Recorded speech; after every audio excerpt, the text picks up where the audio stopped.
متابعين قناه شهيوات بيتي، كي دايرين؟ لاباس عليكم؟ اتمنى هذا الفيديو يلقاكم في احسن الاحوال. اليوم باذن الله جيت غادي نقدموا واحد الكيك اللي هو كما كنقولوا الكيك يومي، كيك عادي اقتصادي وسهل وسريع في التحضير على بركه الله. غادي نبداو المقادير. عندي هنا 5 ديال البيضات، ولا يمكن كتشوفوا البيضات راهم صغيورين ماشي كبار، ولا يمكن في نفس الحجم. دائما كنقول لكم يعني كاملين في نفس الحجم. الا كانوا كبار حنا غنديروا 4. عندي واحد الحبه د الحامض اللي غناخذ ليها غير القشره ديالها غادي نحطها. عندي هنا كاس ديال الزيت كما كنقولوا كاس ديال العنبه، وعندي هنا كاس ديال السكر سنيده. غناخذوا هنا واحد القبيصه ديال الملح. عندي هنا 3 ديال الخمارات، وعندنا كاس ديال الحليب اللي دائما كنقول طيبته من قبل وخليته حتى برد، المهم دافي. وعندنا هنا 3 ديال الكيسان او ما يعادل 200 غرام ديال الدقيق الفرز. على بركه الله غادي نجيبوا المول اللي غادي سمحوا لي، نجيبوا المول اللي غادي نطربوا فيه.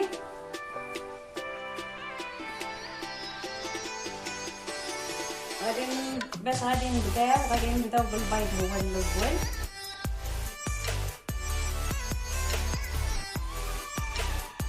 غادي نديرو واحد القبيصه د الملح هنا. بسم الله.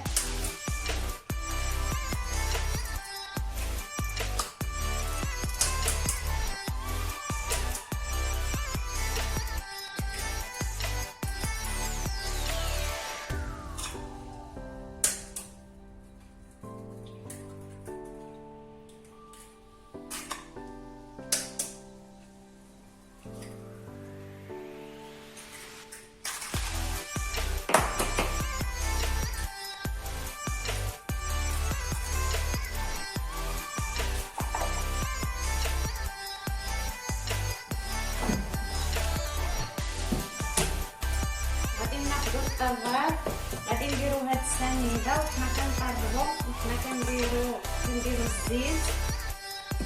بسم الله.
غادي نجيبو غير هاد الطرب هذا العادي، وغادي دابا غنديرو هاد الكاس ديال الحليب. بسم الله.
الكيكه كبيره بزاف راه حنا كتكون دائما درجه الحراره زايده.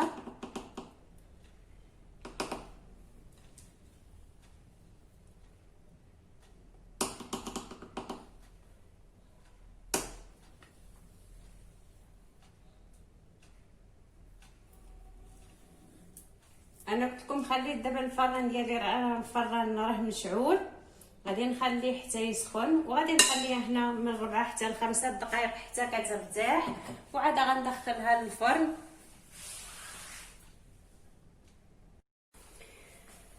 هذا هو الكيك ديالنا من بعد ما خرجته من الفران. دهنته بشويه ديال الناباج وزينته بالقشور د الحامض. كان هذا هو الفيديو ديال اليوم، كنتمنى يروقكم ينال الاعجاب ديالكم، وما تنساونيش من وضع جيم واشتراك في القناه وتفعيل الجرس كيوصلكم مني كل جديد.